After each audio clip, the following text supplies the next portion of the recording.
Okay, welcome KBMD health fans and Gut Check Project fans. It's time for COVID installment number 2. These are the COVID files where essentially myself and Dr. Brown, our co-host, we're going to address the latest in research for coronavirus as it applies to healthcare and our community. Dr. Brown, how you doing? I'm doing well considering the state of how a lot of people are probably struggling through this process. Once again, the COVID files, I think you and I really enjoy joking around and stuff, but this is not something that I want to joke around with today. So the show right now, we're becoming much more sciencey than we've ever been. And it is because I want to make sure that anything we discuss has a reference to it. So let's begin by saying that this is a show and not intended to treat, diagnose anyone. I'm a medical doctor. With the current state of anxiety, I'm trying to sift through hundreds of articles being published daily because this is a global problem. And I am fortunate enough to have our secret weapon, which this week I was on Dr. Chang Ron's and Daryl Hill's summit with Dr. Hyman and some other incredible people, Dr. Pompa, Dr. O'Brien, and all these people. And I told them all that Angie Cook is our secret weapon. And then on the SIBO SOS summit yesterday with Siobhan Sarna, I let it drop again. So Angie, thank you so much for working hard and diligently with me to try and get through all of this literature. Cat's out of the bag. She is a certified nutritionist, an RN, one of the smartest people I've ever met. And she sent me this email right before we went on. Today, the numbers are staggering, and the stories of what our healthcare workers are facing is heartbreaking. Please be careful. So what we're going to talk about today is mind-blowing, to be honest. And I'm just going to be honest in the sense this is not opinion.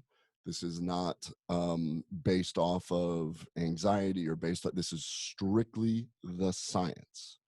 And this is not the time that I want to be perceived as, because one of the concerns, Eric, you and I have talked about this.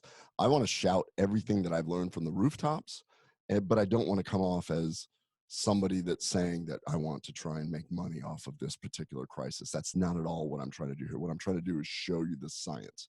So that being said, I've got so much new information. Last time on our COVID-1 files, we were going to say how we're going to talk about what you can do with lifestyle and supplements. We're still going to do that. Absolutely.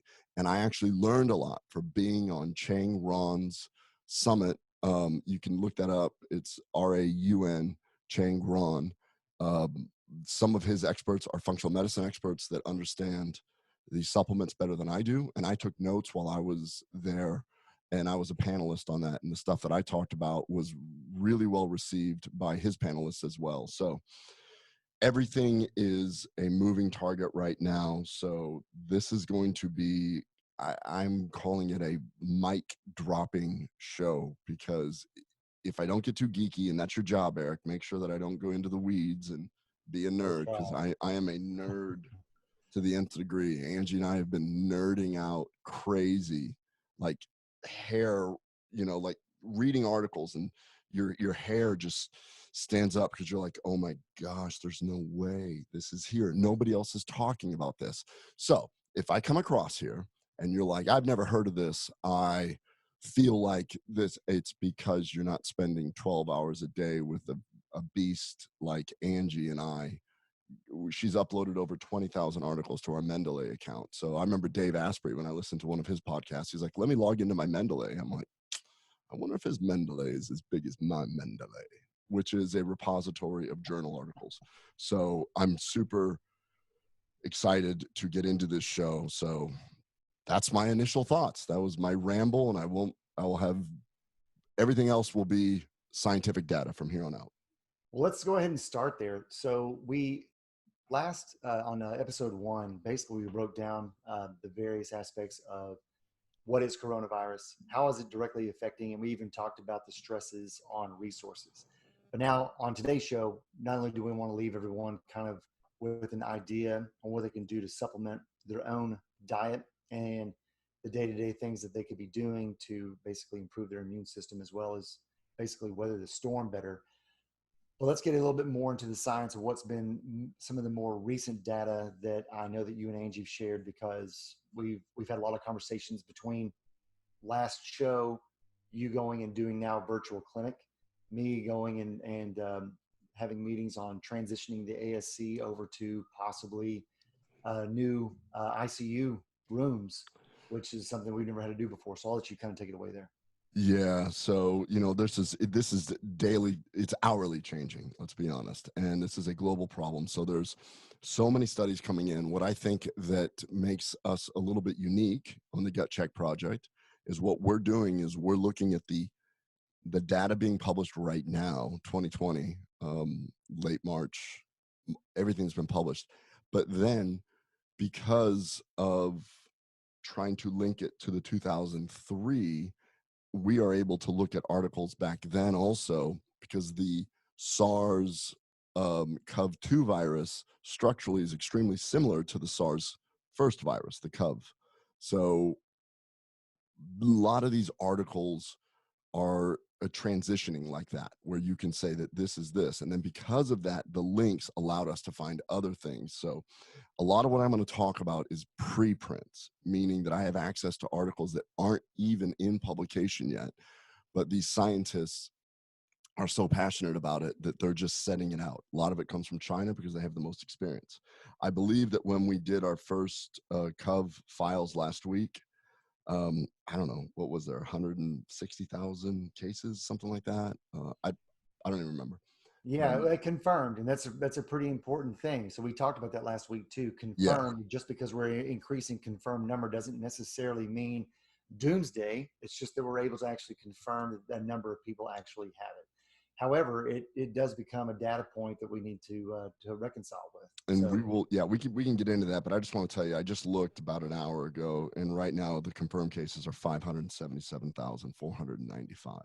mm-hmm. That has jumped a bunch. There has been 26,447 deaths.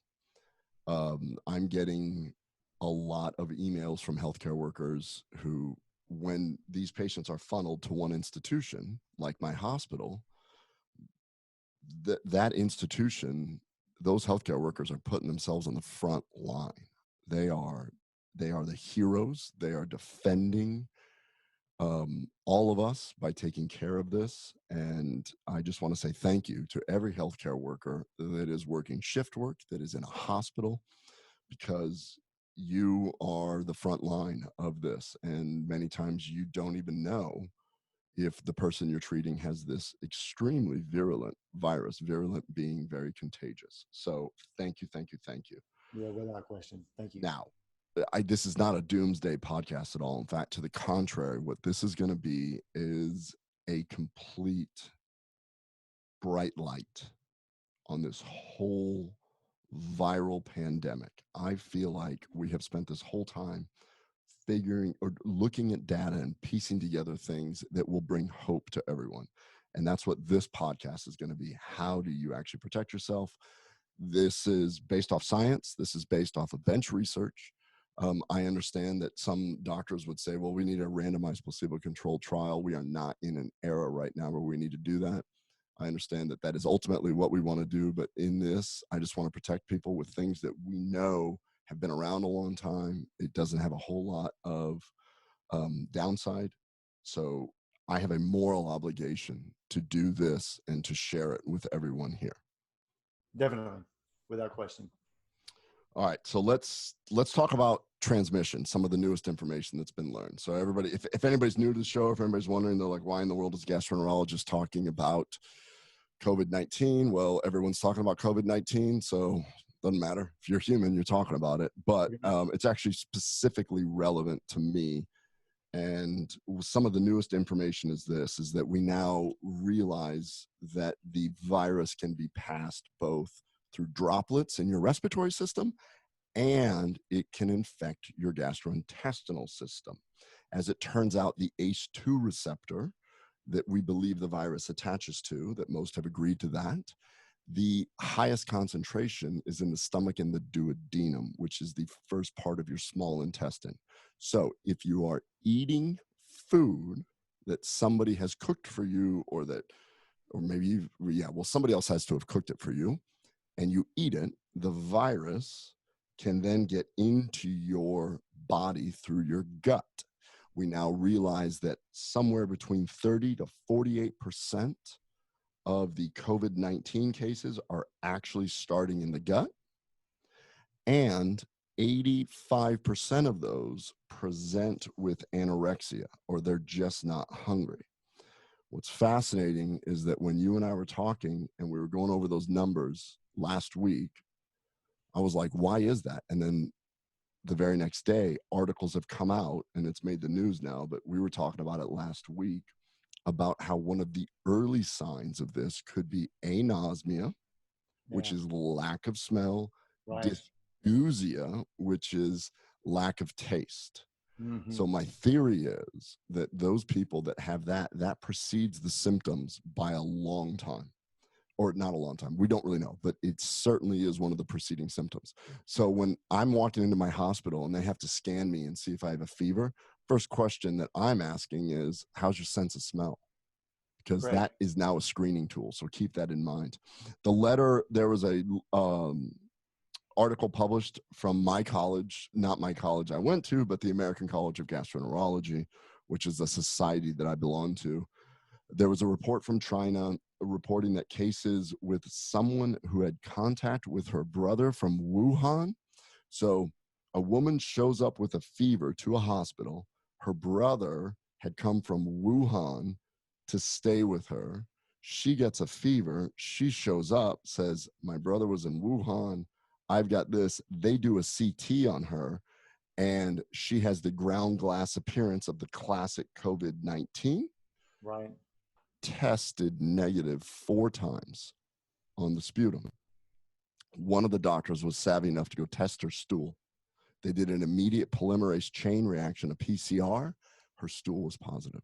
Her sputum was negative. So the sputum, technically, you're saying that the margin there was that she basically was a false negative, correct? She was a false negative on the swab that they did. They did a total, once they got her diagnosed, they knew that they were dealing with COVID-19. So then she became sort of a case study where they did like 5 more swabs on her, all negative. Right. So what we're talking about here is that the gut. So as a gastroenterologist, I'm telling everyone right now, your gut is your first line of defense, and we need to protect that.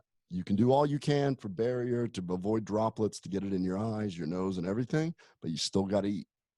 And all these people that are ordering takeout and everything, somebody's preparing your food. That's a route of admission. And this is not to create anxiety. This is just so that everybody understands this.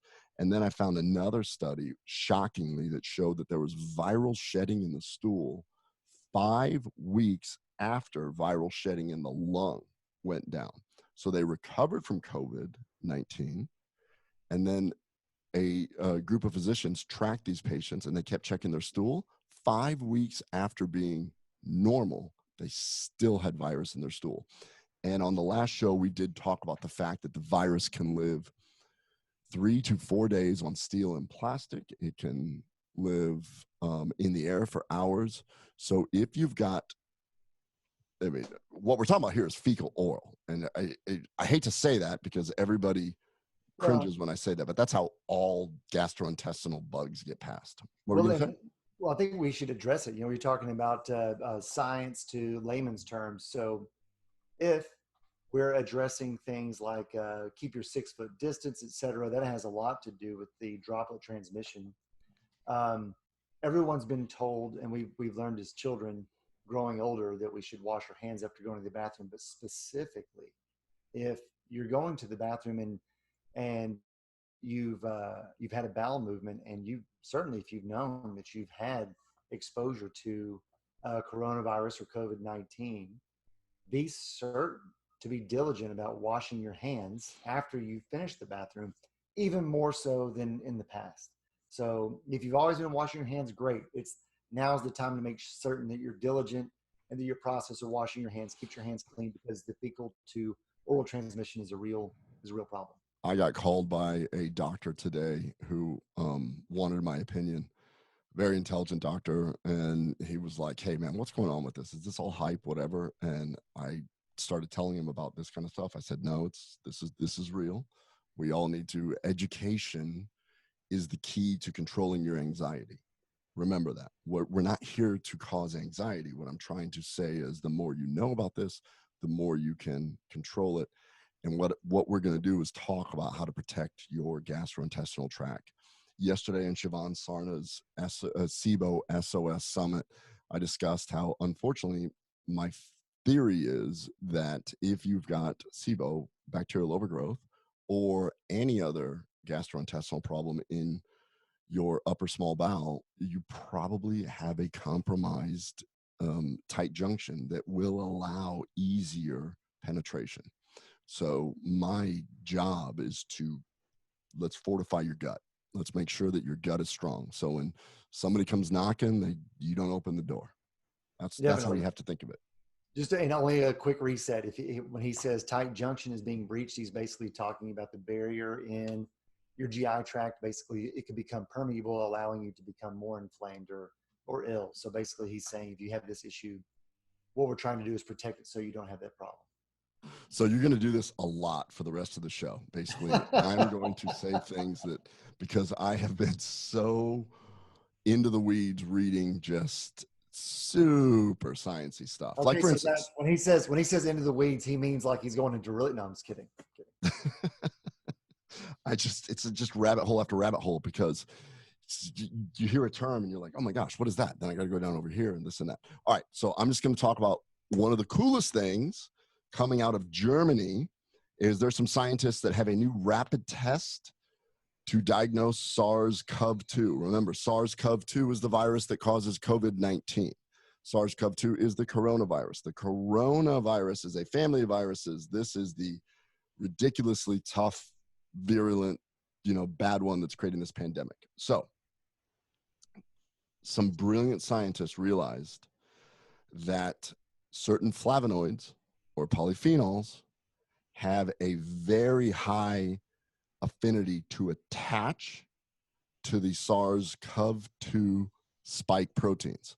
So you always see that picture of the virus. They always have it shown with a bunch of those little spikes all over the place. That's how come, Eric, you told me this earlier. That's why they call it the corona, because it looks like a sunburst. That's what yeah. that's how I learned it long ago. But it was called corona because microscopically it looks like a big sunburst. Yeah. So normally the way that these tests are done to try and determine this, what they're talking about is a diffusion test, or what's called an agglutination test. But what these researchers showed is that two polyphenols, luteolin and quercetin, have a very high affinity and an inhibitory effect on the SARS-CoV-2 virus. I'll say it again. Basically, natural products, natural molecules in nature have the ability to attach to the virus. And what these guys proposed is that normally when you have a test like this, you have to have an antigen, which is a protein that the antibody has to bind to. Or in this case, what you would do is use a very expensive antibody against CoV-2. So they're trying to do tests like this, but they're taking blood from people or animals, getting the antibody, and then if you put your sample, if the antibody attaches, then you know that you've got SARS-CoV-2. Right. These cats figured out that natural polyphenols attach to it. So what they do is they put the sample in, they put some polyphenols there, luteolin and quercetin, and then if it clumps, then they go, that's positive. If it doesn't, then it's just chilling. That's mind-blowing. Yeah. So essentially what you're saying is these polyphenols made the SARS-CoV-2 virus non-reactive. The antibodies had they didn't discern it whatsoever. So it was a negative test. No. So what it is they didn't necessarily make them reactive or non-reactive. All they did is they could show that they surrounded it and smothered it. So when they found this in clumps, they knew that they had SARS-CoV-2.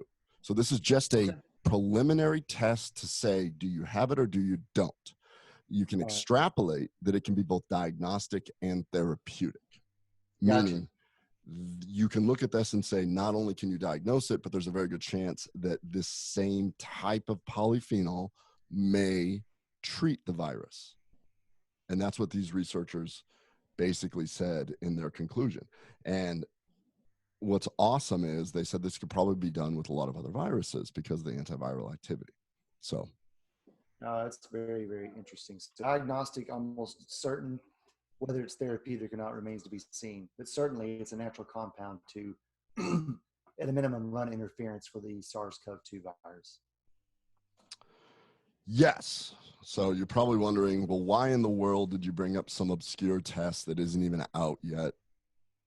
Because what's awesome is these are all like preprints. These are scientists sharing stuff around the world. And I can almost follow when one guy references another guy and then they do a study.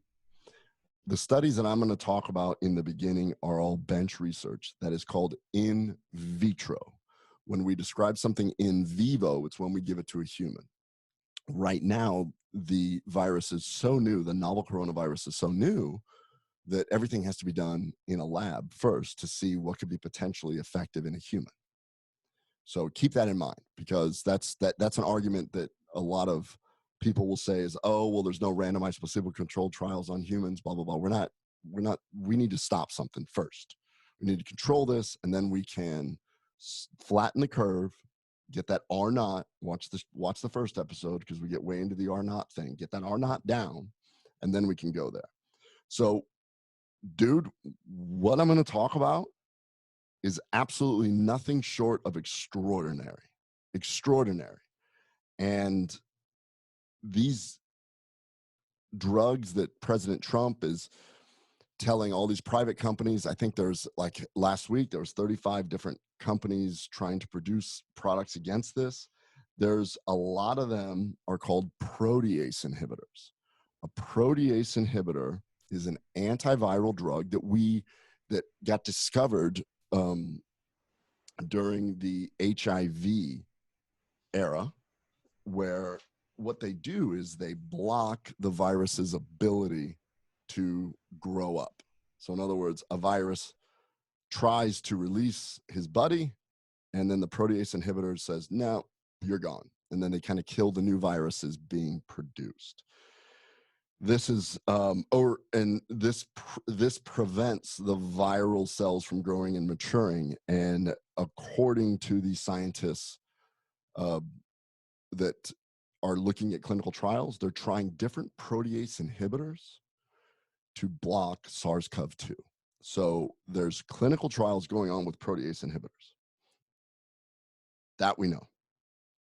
So first article that I want to talk. This is the title of the article, and I will let you layman it for me. Okay. All right. This is the actual title of the article. It is a preprint article. So it should be, what we're talking about here when I say preprint is I'm giving you information way before it's going to make the news. Way before. So this is why this is a hopeful podcast. Very hopeful podcast. Potential inhibitor of COVID-19 main protease, MPRO, from several medicinal plant compounds by molecular docking study. Okay.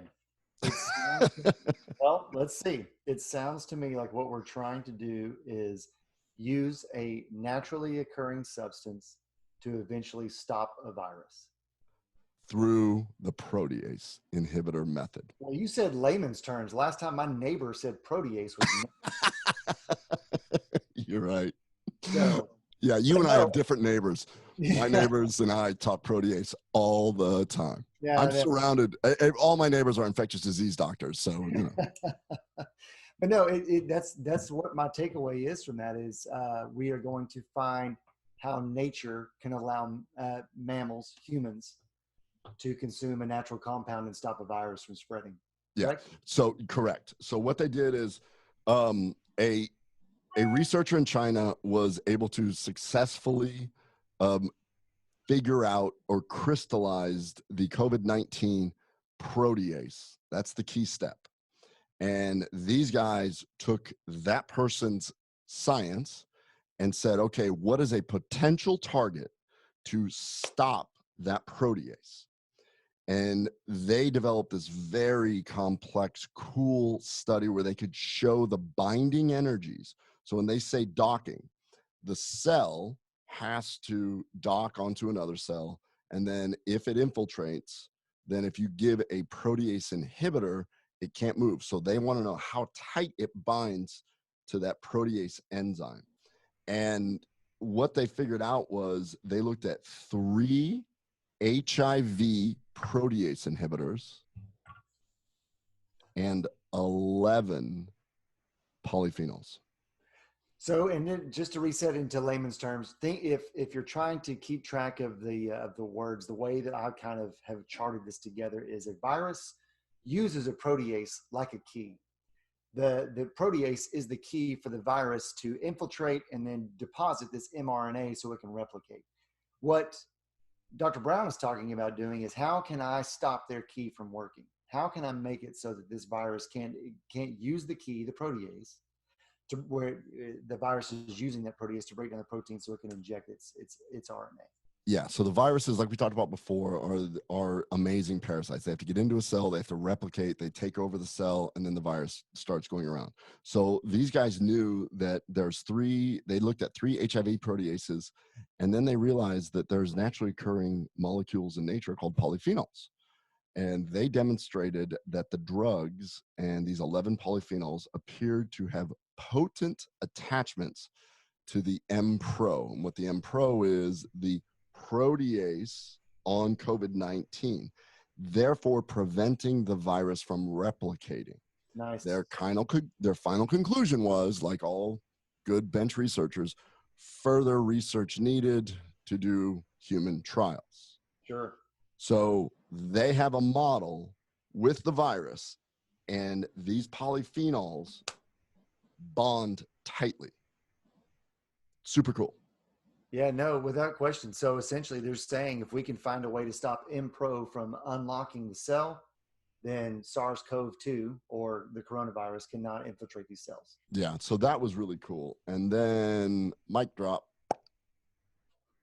another study comes out of, this one's out of Turkey in Pakistan. And I'm going to reach out to these researchers. They were kind enough to list their cell phones and emails on this study. I'm not sure that they meant to do that. Doesn't happen all the time. I'm gonna hit them up, and I just got to find somebody that can translate for me if necessary. We're going to do this. Their article title is Identification of Potent COVID-19 Main Protease. Now you know what a main protease is, M-Pro. These guys took the research from the person that discovered it and did the exact same thing as these other guys did. So identification of potent COVID-19 main protease inhibitors from natural polyphenols. An in silico strategy unveils a hope against corona. What? These guys saw that study and went, wait a minute, polyphenols seem to be the way to go. This could be a new hope for corona. This is what these guys are talking about. And it's out of 2 very prestigious academic centers in Turkey and Pakistan. These guys are absolute beasts. I should say guys, I'm just assuming. There's probably women on the team also. That's rude of me to say these guys. But these scientists are beasts. So since this main protease was figured out, and remember, I'll say it one more time, the protease allows the virus to grow and replicate. That is why we figured it out for AIDS. So they did a study where they looked at 26 polyphenols and 1 prescription protease inhibitor called nelfinavir.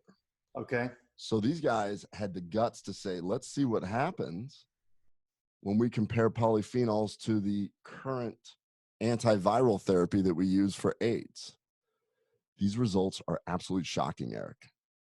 I cannot make this stuff up. This is where my hair just starts bristling. Basically, 24 of the 26 polyphenols bound tighter to the COVID protease than the prescription drug did. I'll say that one more time. It bound tighter than the drugs that we're thinking of using.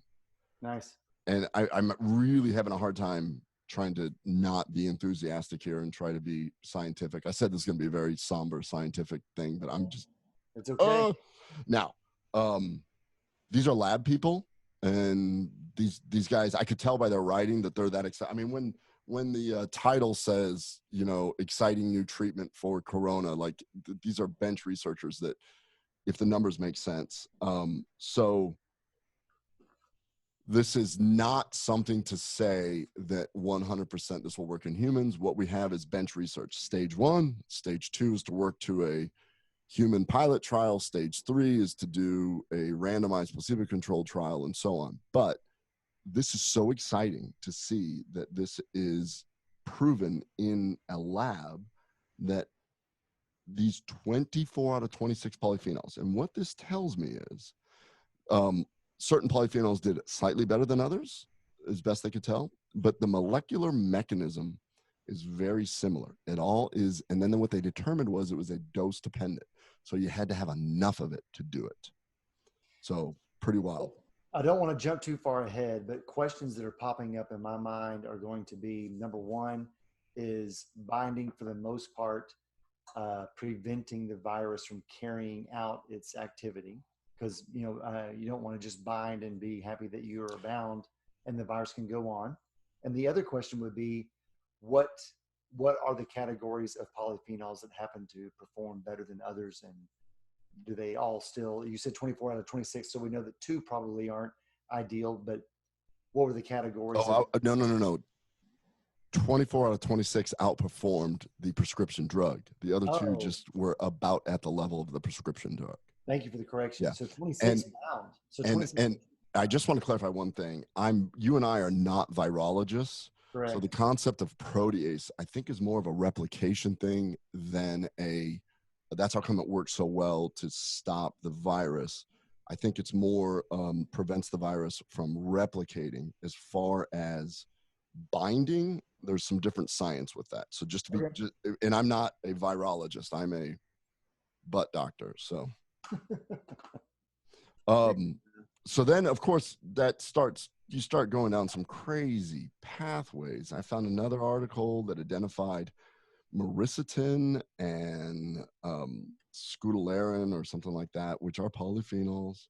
Somebody else did a study as a novel chemical inhibitor of the SARS coronavirus by blocking the helicase. The helicase was described as something needed to replicate. So what I meant by I've just been exhausted is I read these articles, and then of course you stop, and it's like, I got to go look that up. And then you end up going down a helicase pathway, and I'm just like, oh my gosh. The science doesn't matter. What I'm saying is there's people that are now looking in 2020, because they're doing the same thing I'm doing. They've seen the data from 2003, and now they're trying to see if that works on SARS-CoV-2, and it appears it does.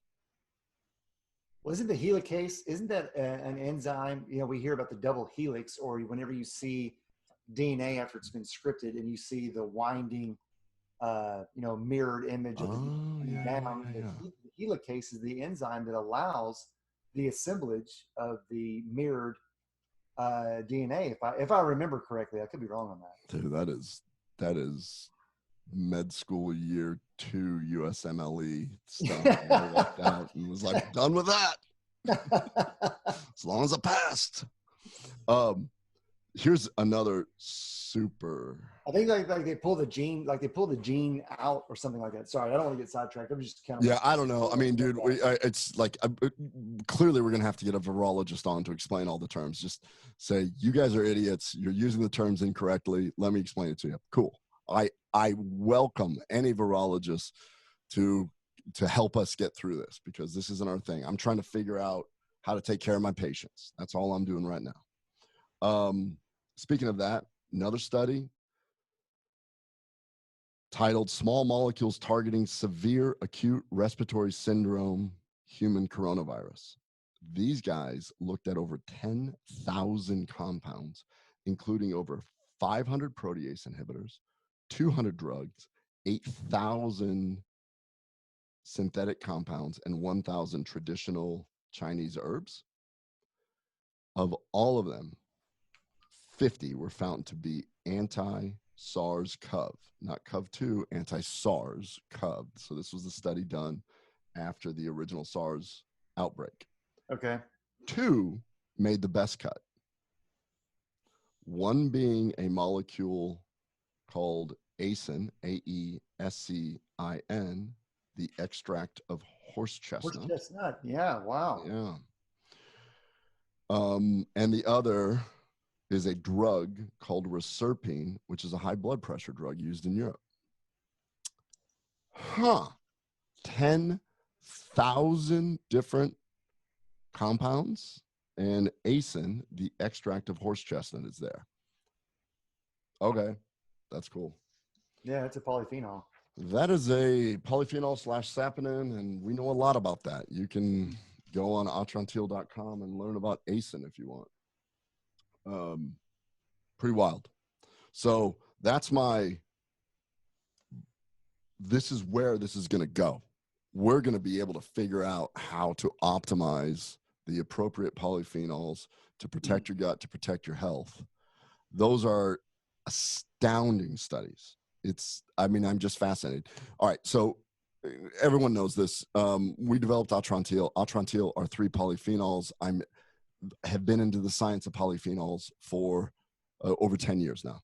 So now that I'm looking at this is not a sales pitch. This is oh my goodness, the molecule that I've been studying for 10 years, which is super complex and all this. I'm finding scientists around the world studying it and having positive results. That's what this is about, nothing more. No, but here's the interesting part though. So if it happened to only be a prescriptive drug or something that were synthetic, it would almost be completely imperative that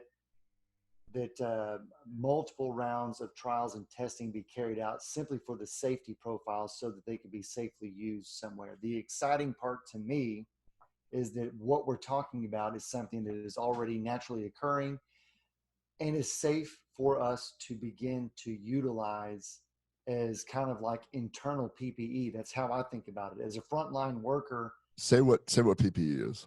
Oh, I'm sorry, personal protective equipment. So that would be. So one of the issues that gowns, hats. Yeah. So one of the issues that if you're not in healthcare, the term PPE is being used because we're all running out of gowns, masks, gloves. Everyone is. And it hasn't even hit our area nearly as intensely as it has like the Northeast or the West Coast. Yes. And we're running out. And you as essentially somebody who controls airways and you have to intubate people, you are so in the line of fire, so to speak. You're that frontline person. You're one of those. If you're an ICU nurse, if you're an anesthesiologist, if you're a respiratory tech, I salute all of you because you guys are right there getting into it. Now, some would say, hey, you spent the first half of the show talking about gastrointestinal issues. Yeah, I salute my gastrointestinal colleagues as well, because it looks like we're in the fight now also. Definitely.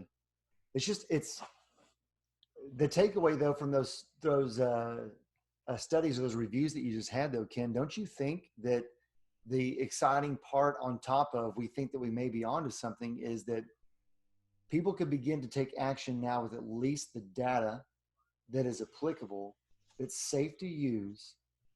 At worst, and at the bare bones worst, if someone happened to just simply start eating more polyphenols that they would take in from fruit, yeah, if it didn't work, well, they're still getting great fruit and fiber, etc. There's really no downside to applying a little bit of this reviewed science as we wait to find out if these are actual adversaries to the coronavirus. Correct. So polyphenols, if somebody's like, man, they've been talking about polyphenols this whole time, what is that? Polyphenols are the molecules that make vegetables and fruit colorful. It's on the skin. Those are the molecules found heavily in the Mediterranean diet. And those are the molecules that we now believe are anti-aging, anti-inflammatory molecules. That's how come that we've been studying this so much. So I've been using it for gut health. So if at the very least, when you eat, make sure your plate is colorful. Everything should be colorful. If you can imagine when you go to McDonald's and get your whatever it is thing. You lay it out. It's got a monochromatic tan across the whole. Very yellow. It's a very yellow plate. Very yellow plate. You want to have green and reds and purples. And when you're doing that, you're getting your polyphenols in, knowing that the polyphenols could potentially help this. So that's super.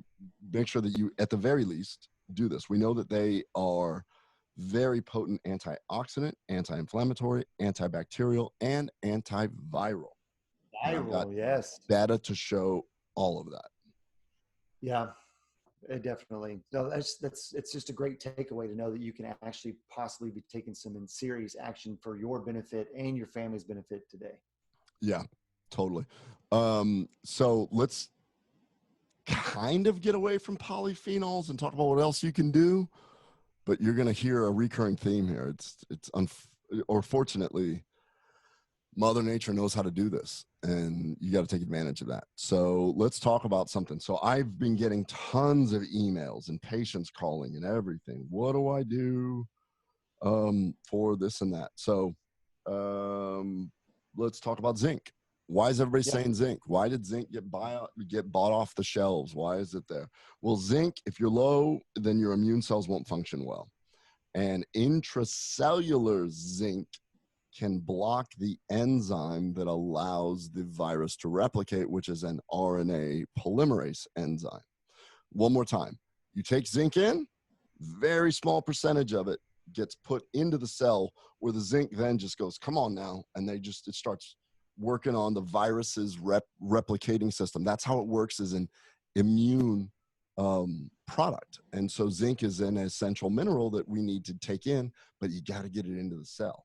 So some scientists realize that we have to figure out how to get more zinc intracellular. I got to quit touching my face. I'm just realizing I'm messing up my hair and everything. I've been doing it the whole time. Yeah, I'm realizing just how, I get excited about this. We know that zinc can inhibit specifically coronavirus RNA polymerase activity in labs, but it has to be intracellular. The problem is that once it's in the cell, it can do that, but it has to get in there, and that's difficult to do. Scientists have realized, and I keep saying scientists have realized, I'm just referring to other smarter people that have done these studies is what I mean. So other people that are smarter than me have figured this out, that it needs something called an ionophore to get in. So it's like a fast pass, or there's a security guard at the cell door, and zinc's like, hey, my human's eating all kinds of zinc. I'm here to help out. And the security guard's like, you need to come in with somebody. You need to have a VIP with you. Well, they're looking at different things that work as VIPs. And as it turns out, flavonoids, which are in the class of polyphenols, not only act as antioxidants, but it appears in this particular study that they drove zinc into the cells. Then they showed that with mice, they could actually show a rapid increase in intracellular zinc when the zinc was taken with polyphenols. Or if you were taking polyphenols and also taking zinc, doesn't have to be at the same time.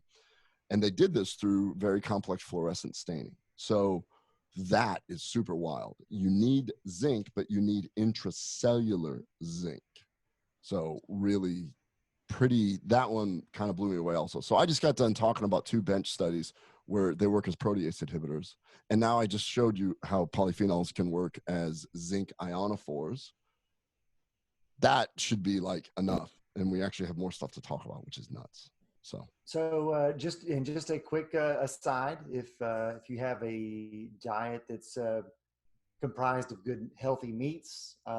What else? Beans, probably seeds, nuts, various nuts. That's where you'll find naturally occurring zinc. Or there's cashews. Cashews are a big one. Definitely. But there are definitely some zinc supplements out there. So as Brown lays out different things that you probably could take at a molecular level, I'm going to try to keep up and say places where you can find them so that you can incorporate them into your daily intake of foods. Yeah. So unfortunately, I'm geeking out on this. So if you figure out how to say, well, if somebody's sitting there going, well, where do I get it? Yes, absolutely. Thank you for doing that. Something else, there was a study that came out of Korea which showed that by certain probiotics in vitro, they could actually stop the purine metabolism, which this particular virus uses to get energy. And one step further, that was in vitro. Then I found an article that showed that polyphenols work as an antioxidant by blocking xanthine oxidase, which is part of the purine pathway. So the energy gets taken away from the virus as well. So that's super geeky. It's like, wow. It's like almost like every time somebody chooses to do a study on these polyphenols, they're finding a positive effect. We have gotten sicker since we have become industrialized and we have refined foods. Having soil with rich in minerals and everything and eating the seasonal vegetables is probably a very effective way to protect yourself from a lot of illness. I'm not trying to say specifically COVID-19, but doing that is probably a great way to protect yourself from a lot of things. Definitely, 100%. I don't have a whole lot to add to that. All right. So I'm tired of polyphenols, if I could ever say that. I've only been talking about them for 10 years. So, all right. We did say on the first one that I wanted to give some recommendations about things that I'm telling my patients, that I'm doing, that my kids are doing, that everyone that I think, and there's some science backing this. So, other recommendations I'm telling, I'm a big fan of fermented foods. I don't understand why, but Germany continues to have this profound, or I haven't, or a much lower death rate than the rest of the world. And I always laugh because I'm like, is it the sauerkraut? I just keep coming back to them. Is it the sauerkraut? Is it the beer? What is it? But so fermented foods, especially those that have Lactobacillus plantarum and Bifidobacterium and Lactobacillus generally will actually have been shown to have some antiviral activities. So now's the time to go out and get that kimchi. Now's the time to go out and eat that sauerkraut and that kind of thing. As you know, I'm not a huge fan of probiotics based on the science, because not that they're bad, but the science just isn't there. And I don't want people spending a whole lot of money on things that don't work. I'm a big fan of polyphenol wrapped probiotics, kimchi, sauerkraut, things like that, because the insoluble cellulose, in my opinion, probably works as a vehicle to get that bacteria to the colon. So fermented foods, I'm kind of a fan of right now. We discussed zinc, and vitamin C is an essential micronutrient that works as an antioxidant.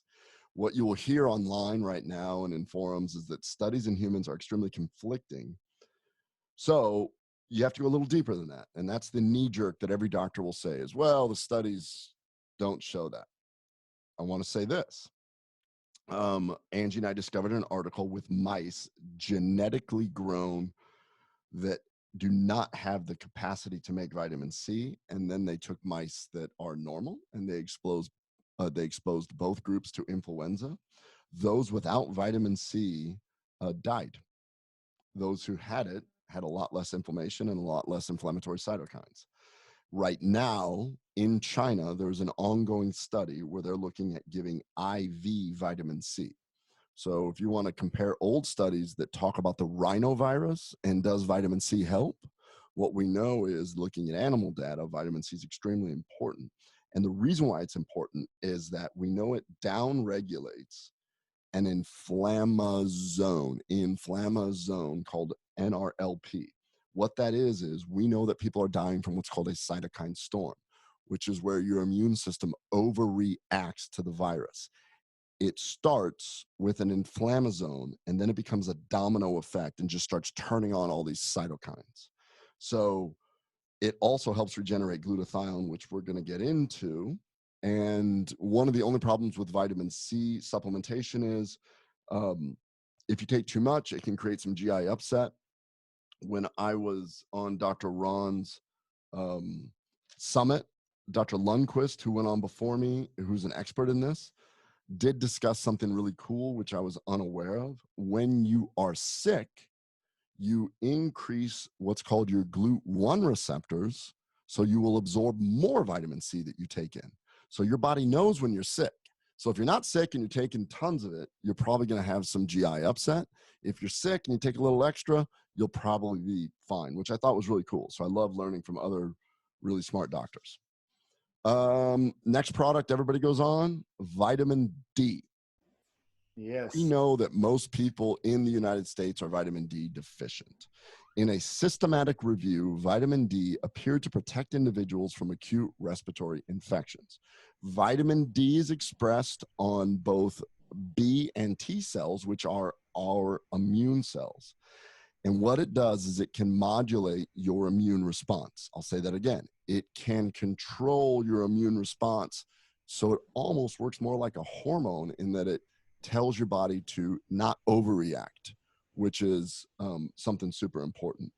And low levels are associated with increased autoimmune disorders and increased infection rates.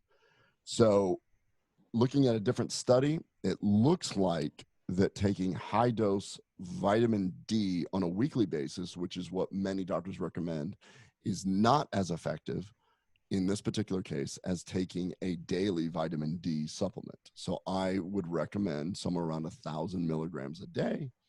Most supplements come in the 2,500 to 5,000 range, but I'm on it and my family's on it as well. So super important to do that.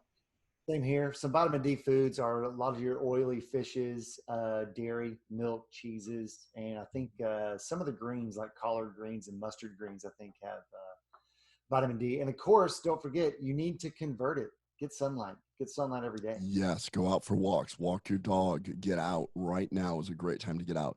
And yeah, thank you for saying this. I should have started with everything. I'm not saying get out. I should have started from the very beginning. Don't go out and buy a bunch of supplements. Try to eat the diet that has these ingredients in them first. Supplements supplement a healthy lifestyle. Correct. They don't substitute a healthy lifestyle. So just that being said, yeah. So thank you for bringing up those foods. And I will throw this at you now. A diet in healthy phytosterols. Phytosterols are vegetable oils that appear that they may block the binding site of these different coronaviruses. In other words, the ACE2 receptor that they keep talking about in the news uses cholesterol to bind to what is called a lipid raft. And then that lipid raft, the virus binds to it, and then it kind of slides down. I always think of it like the way that they describe those inflatable rafts when a plane lands on the water. They come out and people come out. That's how I think of it. Don't you want to get into a situation where nobody gets hurt, but you get to pull it? I always wanted to inflate that stinking thing.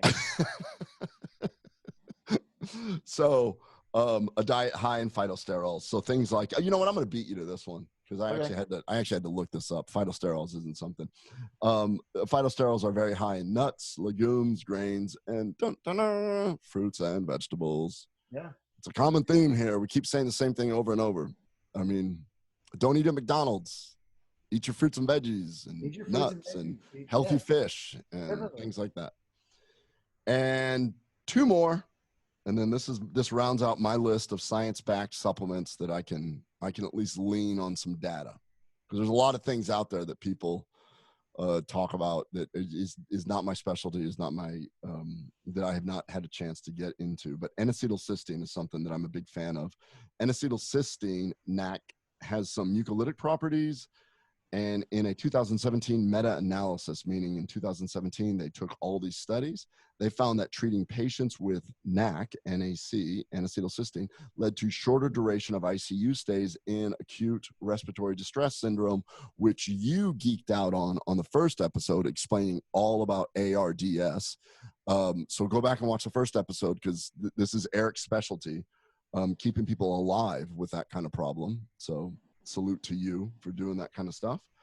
And Chinese protocols right now, Chinese hospitals are using N-acetylcysteine as standard treatment when somebody comes in with coronavirus.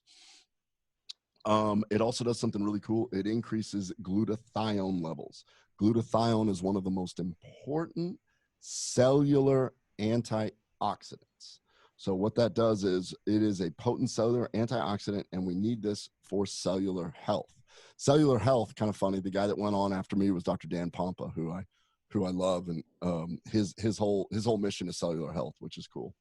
A study looked at people with community-acquired pneumonia, and they randomized them to either conventional treatment, which would be antibiotics, Right. and conventional treatment antibiotics plus NAC.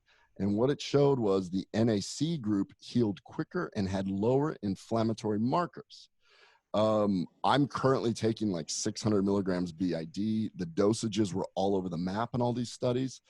But wow, okay. There's studies out here that show this. And they essentially are, you and I have talked about how NAC helps with alcohol metabolism, but this is a whole separate method.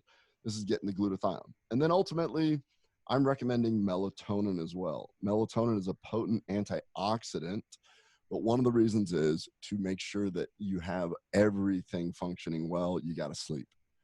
During these very stressful times, you've got to try to get 8 hours of sleep. Please, please, please, please, please. And this is nuts.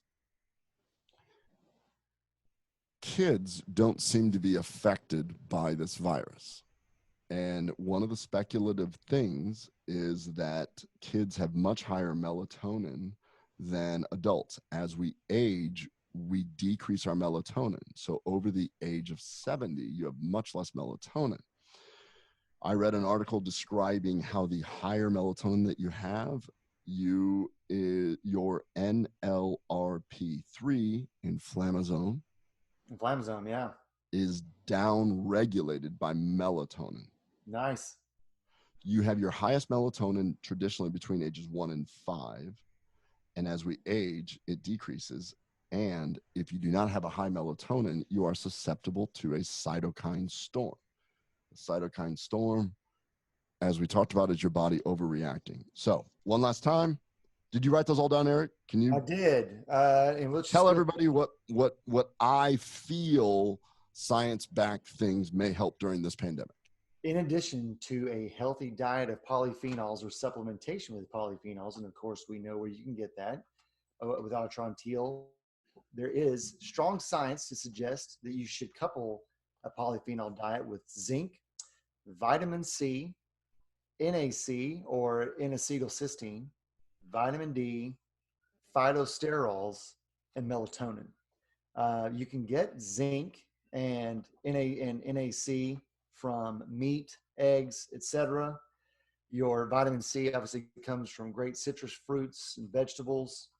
Let's see here, phytosterols, there's tons of plants and seeds that have that in it. And of course, if you don't produce enough melatonin, that is a very common supplement. However, I will say though that you want to be selective on probably where you buy melatonin. That seems to be one of those. Oh yeah. That's a whole separate show. I actually pay to belong to examine.com and consumerlabs.com. I'm a user because I go there and I have them do the analysis. That's a third-party analysis. So any of these supplements, make sure that they're third-party analyzed. So those are the ones that I can sink my teeth into really deep and go, this clearly looks like this. Now there's other things that a lot of other people will be like, oh, well, what about this? What about this? What about that? Like for instance, broccoli or sulforaphane. Sulforaphane, it comes in broccoli sprouts. I found some articles that show that coronavirus may decrease your NRF2 pathway, which is the pathway that leads to inflammation and that. So I'm also taking that. We know that that actually has some antibacterial effects. Siobhan and I got kind of deep into it yesterday in the SIBO Summit, where we talked about how I'm using that in my SIBO people as well and having pretty good results. So that would be one that I can't really say I've looked at the science, but I'm seeing anecdotal evidence and it's probably good for you anyways. So if it has some ability to help with this infection, that would be awesome. And we know that like CBD attenuates the immune system. So it at least gets you back to balance, immune and neurologic systems. So I'm obviously a big fan of that. And that's, you can go to our website and take a look there. I'm not saying, not recommending it, that this is any type of cure, treatment, or benefit to this particular pandemic, I'm recommending to make sure that you're doing everything you can to try and improve your immune system. Definitely. If you're a frontline healthcare worker, just be certain that you're doing all you can to taking a good diet. Be certain to get your exercise. I know that you're probably hustling all over the hospital floor or OR, and just taking care of patients, even if they don't happen to be COVID patients. You want to be certain that you're keeping yourself nice and healthy in that environment. Get sleep. No matter what, just prioritize sleep. Your immune system just will never be as strong as it possibly can if your body is not getting rest. So sunlight, sleep, in addition to a good diet, it will make for a much better outcome in the long run for certain. Yeah, absolutely. And we want to once again thank everyone who's working in the hospital system, who's working shift work, our EMS people. You guys are the true heroes because you are doing shift work. You affect your sleep cycles. You're getting a lot of stress. I know I've talked to some emergency room physicians who are seeing other issues with this shut-in, like unfortunately some more domestic abuse going on and things like that, because people are forced to be in, the finances are tight and the quarters are tight and everybody is struggling. But hang in there, we're going to get through this. And what I just got done telling you, even if you're sitting there looking at this being like, I like turning in because you guys like to joke around, that was just nerdy. Just bottom line is, it looks like we're heading in the right direction for figuring out how to stop this. Definitely. We won't stop these installments for the COVID talks until we more or less feel comfortable that we're heading in that direction. I will say that we've been put in contact with an infectious disease doctor in the Department of Defense that actually he probably can't join us live or recorded on the next installment of the COVID file. However, he is going to vet some questions that Dr. Brown and I sent his way. We'll basically just read his responses back. That's perfect. He's got a little bit different perspective as an ID doc, as well as tending to the pediatric side in combination with ID. That said, though, it probably won't be a full week until we come back with the next installment, simply because we're finding some more time to dedicate collecting research and kind of really getting it organized. We certainly appreciate everyone sharing the last installment. Hopefully we'll do the same here. And in the show notes for this one on the YouTube, YouTube presentation, we'll be sure and list all of the supplement lists that Ken laid out for you. And I don't know, it's a pretty powerful episode. I hope that people can begin to arm themselves. And I think that the next time we're going to have some good feedback and start rounding a corner to better days. Yeah, definitely. Well, appreciate everyone tuning in. Appreciate everyone staying calm. It is real. We still have to practice, at least right now. We're in March. We're still practicing social distancing. I almost forgot. And I'll put this in show notes also. If you're looking to just make a difference in your community, Ron Lynch is a really close friend of Dr. Brown and I. His name is Ron Lynch. He just started in telehelp about a week and a half ago. Now, in telehelp and in telehelp.org. IntelliHelp? Help, H-E-L-P. Okay. IntelliHelp can be found at IntelliHelp.org, and IntelliHelp is IntelliHelp on Facebook.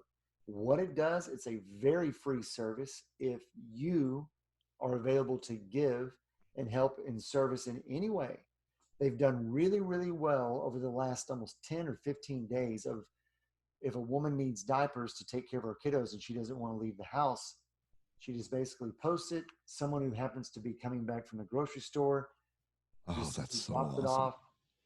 A kiddo needs to have an availability to have a free lunch dropped off because they're not getting lunches from school. Yeah. IntelliHelp is there to serve those people and to give you the ability to give back to them. And trust me, if you're feeling a little bit down in the dumps, you'll feel a lot better once you're able to help somebody else. And you feel like that you're not in That's awesome. Yeah, That's awesome. Yeah. Yeah. So how do we prevent like a our partner, Mike Logsden from Getting On Intel Help, saying, I need a Guinness delivered to my house right now. There's no way to prevent that from happening because Mike may need that. Mike may need that Guinness. That is true. That is And true. I have a feeling that as close as you live, once you get on IntelliHelp, Ken, Lloyda goes, where are you going? Mike needs his Guinness again. there's nothing I can do. I'm going to drop off some diapers and some black aluminum cans at Mike's house. Yes, I love that. Awesome. Well, Ron Lynch, kudos to you. That is badass. Awesome. Thank you for being part of the solution. Definitely.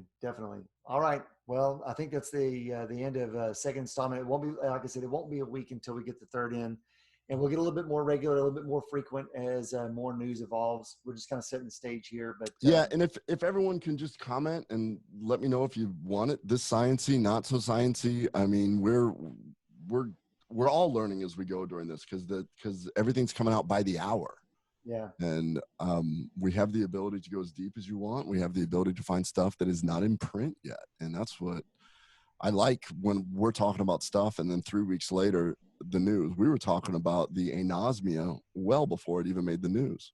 Yeah. Well, wondering if it was true, right? Remember that? You said, I read this. I have no idea if this is even accurate. I mean, between that and people shoving hair dryers up their nose, we didn't know which direction to go. That's true. Trying to heat up their nose. That's right. No, don't do that. Don't do that. A horrific idea. All right. Well, ladies and gentlemen, thank y'all so much for tuning in and sharing. Next installment here rather soon, and they may not all be nearly this long. We may have some shorter. How long was this? Yeah, we were right in an hour. What? Yeah. Felt like 10 minutes. Okay. It's just a lot of info. Well, thank you, Ken. And Paul, thanks of course, for putting everything together. We will see y'all next time on next COVID installment. I'm Eric Rieger. That's Dr. Ken Brown here with Gut Check Project. We will see y'all next time. Stay safe, everybody.